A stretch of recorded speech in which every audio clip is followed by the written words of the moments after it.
आज आपण मराठी हा विषय पाहणार आहोत आणि या विषयामध्ये आज आपण मराठी व्याकरणातील वाक्यांचे भाग हे प्रकरण अभ्यासणार आहोत। मग वाक्यांचे भाग हे नेमके काय असतात, ते किती असतात, बरोबर की नाही, तसेच त्या वाक्यांच्या भागामध्ये किती प्रकार आहेत, हे सर्व काही आज आपण या ठिकाणी पाहणार आहोत। तसेच वाक्यांचे भाग या प्रकरणावरती प्रश्न कशा स्वरूपाचे परीक्षेला येऊ शकतात आणि त्या प्रश्नांचं स्वरूप काय असू शकतं हे सुद्धा आज आपण पाहणार आहोत। नेमकं वाक्यांचे भाग म्हणजे तरी काय, मग हे अगोदर आपण जाणून घेऊया आणि नंतर त्यामध्ये काय आहे, त्याचे प्रश्न कशा स्वरूपाचे येऊ शकतात ते सुद्धा आज आपण पाहूया। आणि परीक्षेला हे जे प्रकरण आहे वाक्यांचे भाग हे अत्यंत महत्वपूर्ण असं प्रकरण आहे, हे लक्षात ठेवायचं आहे। कारण की हे प्रकरण तुम्हाला आत्ताच नाही तर पुढील इयत्तांमध्ये सुद्धा हे अत्यंत महत्वपूर्ण आहे आणि हे असतंच, साठी व्यवस्थित लक्ष देऊन पाहायचं आहे आणि शिकायचं आहे। तर वाक्याचे भाग पहा। मग वाक्याचे भाग एकूण किती, सगळ्यात महत्वाचा प्रश्न, वाक्याचे भाग एकूण किती? तर वाक्याचे एकूण भाग आहेत 2। वाक्याचे प्रमुख भाग किती आहेत? तर ते आहेत 2। मग वाक्याचे प्रमुख भाग किती आहेत? तर 2 आहेत। मग ते कोणते? तर एक आहे उद्देश्य, एक काय आहे? उद्देश्य, आणि दुसरा आहे विधेय। एक उद्देश्य आणि दुसरा विधेय, अशा पद्धतीने हे वाक्याचे 2 भाग आहेत।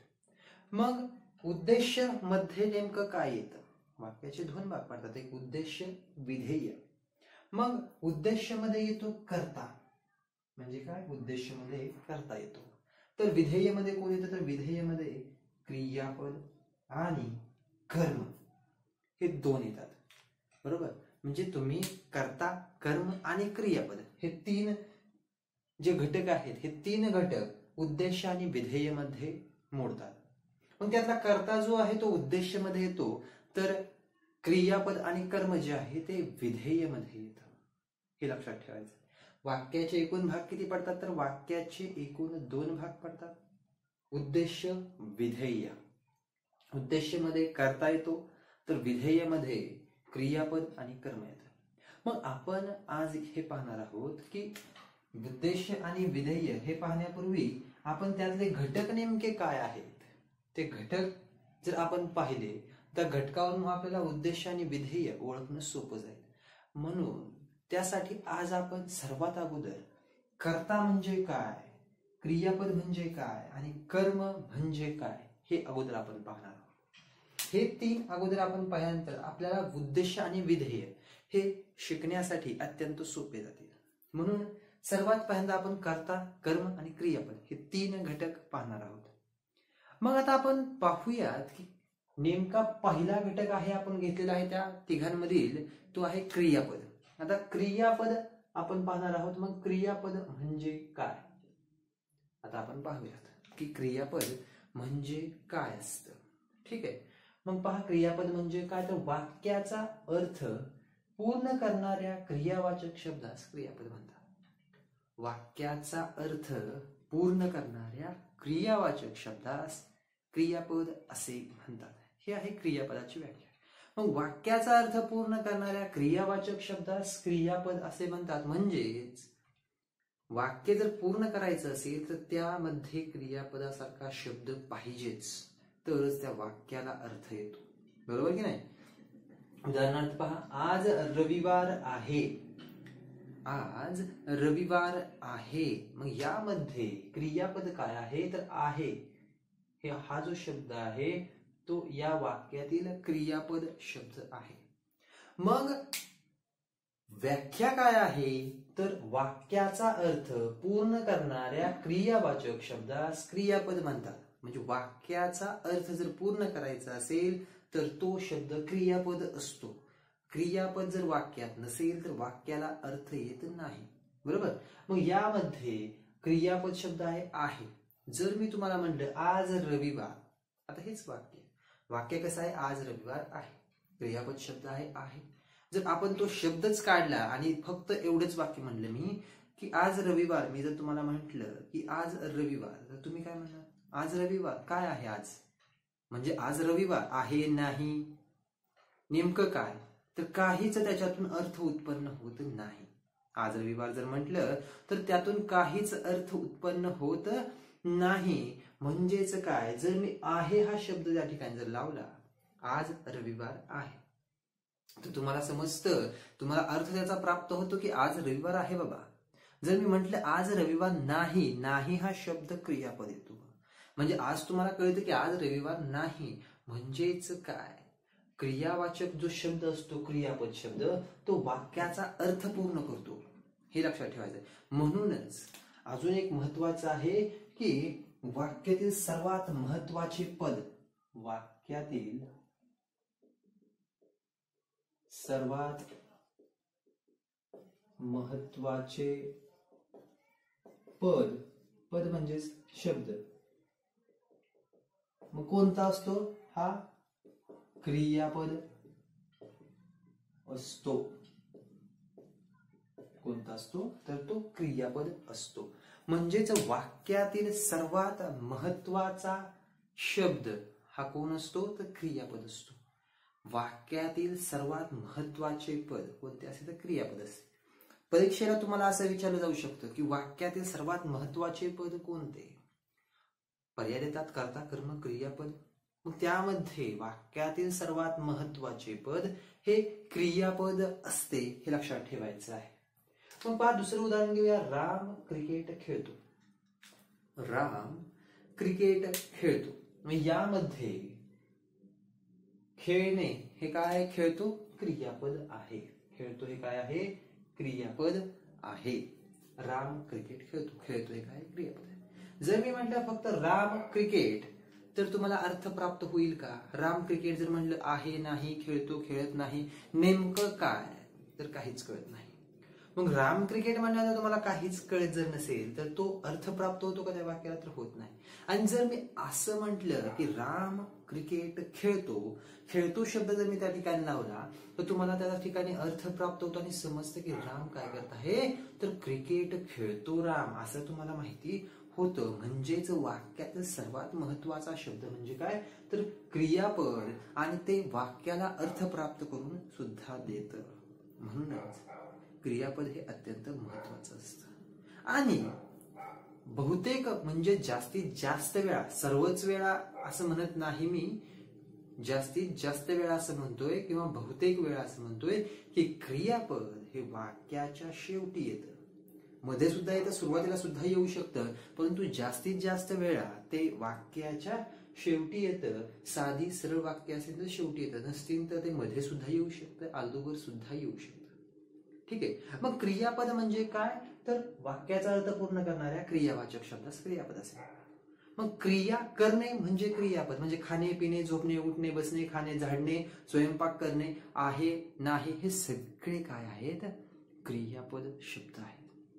जे तुम्ही क्रिया करता, जसं की मी आता शिकवतोय क्रिया आहे, तुम्ही शिकताय क्रिया आहे, मी पाहतोय ती क्रिया आहे, तुम्ही बघताय ती क्रिया आहे, मी बोलतोय ती क्रिया आहे, तुम्ही ऐकताय ती सुद्धा क्रिया आहे. म्हणजे हे सर्व काय आहेत, क्रियापद आहेत.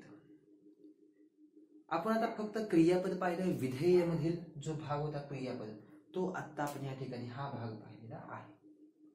आता आपण क्रियापदानंतर पाहणार आहोत तो म्हणजे कर्ता. अगोदर आपण क्रियापद पाहिलं, कारण की क्रियापद हे वाक्यातील सर्वात महत्वाचं पद आहे आणि ते सर्वात आधी शिकणं अत्यंत महत्वाचं आहे, म्हणून आपण क्रियापद पाहिलं. आता आपण पाहणार आहोत तो म्हणजे कर्ता. मग कर्ता म्हणजे काय, तर पहा, वाक्यामध्ये जो क्रिया करतो तो कर्ता असतो. वाक्यामध्ये जो क्रिया करतो तो कर्ता असतो. मग वाक्यामध्ये जो क्रिया करतो म्हणजे क्रिया करणारा, पहा कंसामध्ये लिहिलंय मी, क्रिया करणारा हा कोण असतो, तो क्रिया करणारा हा कर्ता असतो.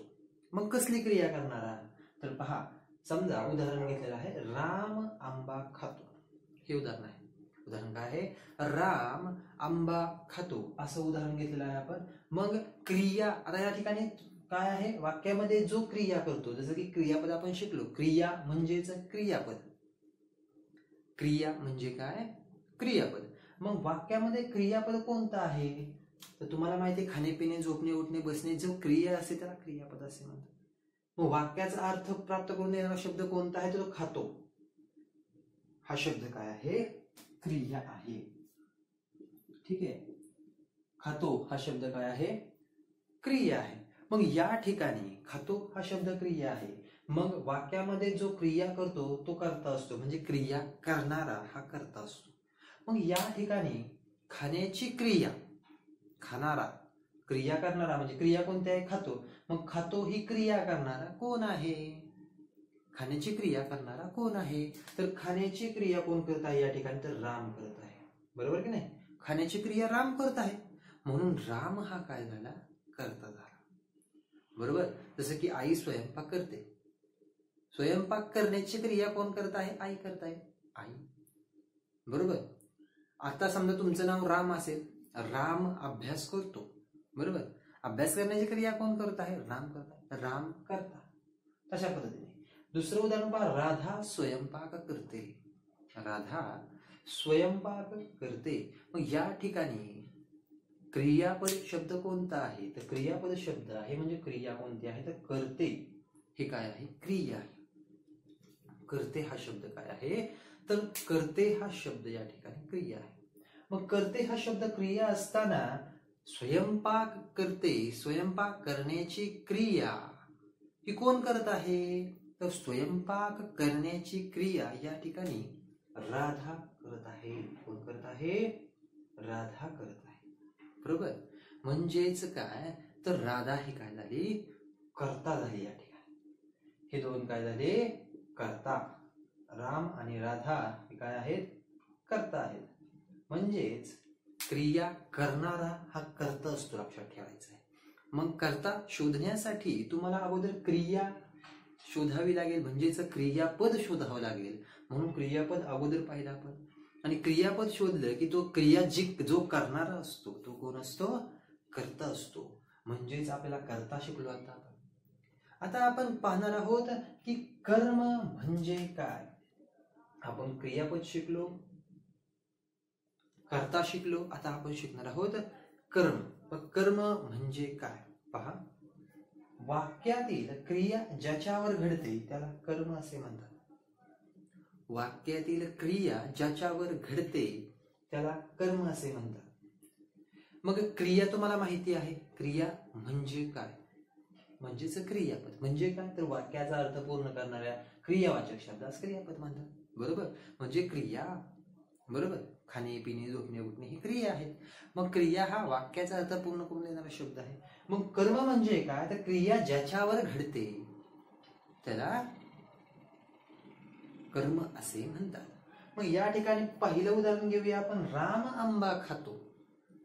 राम आंबा खातो. मग क्रिया काय आहे? म्हणजेच क्रियापद शब्द येथे कोणता आहे असा प्रश्न आपल्या समोर येतो की क्रियापद शब्द या ठिकाणी कोणता आहे? तर या ठिकाणी क्रियापद शब्द आहे खातो. खातो ही काय आहे? क्रिया आहे. खातो हे काय आहे? क्रिया. मग खातो हा शब्द या ठिकाणी क्रियापद शब्द घेतल्यानंतर वाक्यातील क्रिया ज्याच्यावर घडते त्याला कर्म असे म्हणतात. पहा, वाक्यातील क्रिया. मग वाक्यातील क्रिया कोणती आहे? खातो. मग खाण्याची क्रिया या ठिकाणी क्रिया करतो, म्हणजे क्रिया करणारा कोण आहे? या ठिकाणी क्रिया करणारा म्हणजे खाण्याची क्रिया करणारा कोण आहे? राम. मग राम काय आहे? तर राम आहे कर्ता. राम कोण आहे? तर कर्ता आहे. म्हणजे आपण या वाक्यातील कर्ता आणि क्रियापद हे शोधून काढलं. खातो हे क्रियापद आहे, राम हा कर्ता आहे. खाणे ही क्रिया आहे आणि खाण्याची क्रिया कोण करतो? तर राम करतो, म्हणून राम करता. परंतु आपल्याला शिकायचं काय आहे? तर कर्म शिकायचं आहे. बरोबर की नाही? मग कर्म शिकत असताना कर्माची व्याख्या काय दिलेली आहे? तर वाक्यातील क्रिया ज्याच्यावर घडते त्याला कर्म असे म्हणतात. मग वाक्यातील क्रिया म्हणजे खातो ही क्रिया आहे वाक्यामध्ये. मग ही क्रिया वाक्यातील खातो ही क्रिया कोणावर घडत आहे या ठिकाणी? पहा, राम हा क्रिया करणारा आहे. त्याच्यावर क्रिया घडत आहे का? नाही. मग वाक्यातील खाण्याची क्रिया कोणावर घडते? तर आंबा खातोय की नाही आंबा. म्हणजे वाक्यातील क्रिया, खाण्याची क्रिया कोणावर घडते, तर आंब्यावरती ती क्रिया घडते. म्हणून आंबा काय झालं, वाक्यातील कर्म झालेलं आहे. पहा, खातो क्रियापद, राम कर्ता म्हणजेच क्रिया करणारा, कर्ता राम, क्रिया खातो क्रियापद, आणि क्रिया ज्याच्यावर घडते म्हणजे आंब्यावर क्रिया घडते, म्हणजे खाण्याची क्रिया कोणावर घडते, तर ती आंब्यावर घडते. म्हणून आंबा हे काय आहे, कर्म आहे. म्हणजेच पहा, वाक्यामध्ये कर्ता, कर्म आणि क्रियापद हे असतात. काही काही वाक्यामध्ये कर्म असतं, काही काही वाक्यामध्ये कर्म नसतं, हे लक्षात ठेवायचं आहे. परंतु कर्ता, कर्म, क्रियापद हे वाक्याचे भाग असतातच. म्हणजेच उद्देश आणि विधेय हे महत्वाचे आणि मुख्य वाक्याचे दोन भाग आहेत. मग कर्ता जो आहे या वाक्यामध्ये, हा जो कर्ता आहे हा कशात येतो, उद्देश मध्ये येतो. कर्ता कशात येतो, तर उद्देश. आणि क्रियापद हे विधेय मध्ये येतं. कशामध्ये येतं, विधेय. कर्म सुद्धा विधेय मध्येच येतं. म्हणजे क्रियापद आणि कर्म हे विधेय मध्ये येतं, तर कर्ता हा उद्देश मध्ये येतो. आणि वाक्याचे आहेत दोन भाग. पहा, कर्ता म्हणजे क्रियापद म्हणजे वाक्याचा अर्थ पूर्ण करणारा क्रियावाचक शब्द क्रियापद. खाणे, पिणे, झोपणे, उठणे, बसणे, पळणे, झाडणे, आहे, खेळतो, असणे, करतो, करणे, हे सगळे क्रियापद आहेत. ठीक आहे. आणि कर्ता म्हणजे काय पाहिलं आपण, वाक्यामध्ये जो क्रिया करतो किंवा क्रिया करणारा त्याला कर्ता असे म्हणतात. आणि कर्म म्हणजे काय, तर ज्याच्यावर क्रिया घडते ते कर्म असते. अशा पद्धतीने आपण कर्ता, कर्म आणि क्रियापद हे तीन घटक वाक्यातील आता आपण हे तीन घटक पाहिले. तसेच वाक्याचे दोन भाग जे पडतात ते उद्देश आणि विधेय. उद्देश मध्ये कर्ता आणि विधेय मध्ये कर्म आणि क्रियापद आहे. तेच कर्ता, कर्म आणि क्रियापद हे वाक्याचे तीन घटक आता आपण पाहिलेले आहेत.